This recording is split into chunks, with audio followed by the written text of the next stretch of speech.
Kasi, siyempre, Oo. madami siyang promise sa amin, puro tubig, growing tubig. Ayun lang natuloy. Hindi kami awat yan. Ba't inaawat mo si Gio mo awatin? Nahihirapan ako. Hindi nga natawa kay Doc, kilala niyo si Hachi, sa Tekken. Di ba, si Doc Panok? Inaatras kasi ako. Sabi niya sa nanay niya, ay, gumawa dito. Kasi si mga ending kumasa ng nung magnum, binalo sa so, di takbo kami lahat. Kinaraduan si Ninang Ana. Sabi, ay, gumawa dito. Yung buhok niya, parang ba, di ba panot? Tawa kami ng tao. Anak! Parang ganun mo siya ng ganun. Ay, basta ko ito. Parang di naging counselor eh.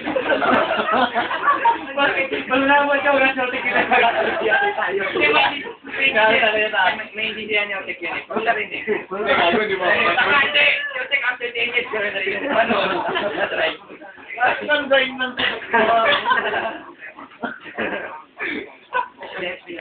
Ang gaganda na ang swerte mo, Gwen. Si Gwen, pag nag-basketball pagkatapos sa pulis ko natin. Gago. Dahil ako rin. Ay, sinasabi mo na kasi ha. Ano mapulot ka rin kay Gwen? Hindi, natawa yun. Sorry, bago mo na yan. Sorry, sorry. Sinabi ko yun. Gwen, tatawa. Si Den, tatawa-tawa lang. Ano naman naman, eh. Wala na to. Sabi daw kinabukatan ng Jellican namin. Joke lang eh. Joke na. Ay, mami, di ba na to? Ayaw mo na sabihin. Ganda na tao daw, babag sa basketball, siguhin mo siya. Hindi, may laro tayo mamaya. Patay ka. Uy, lalaro mo ba yung ganda? Ganda tayo sa ride. Makawala.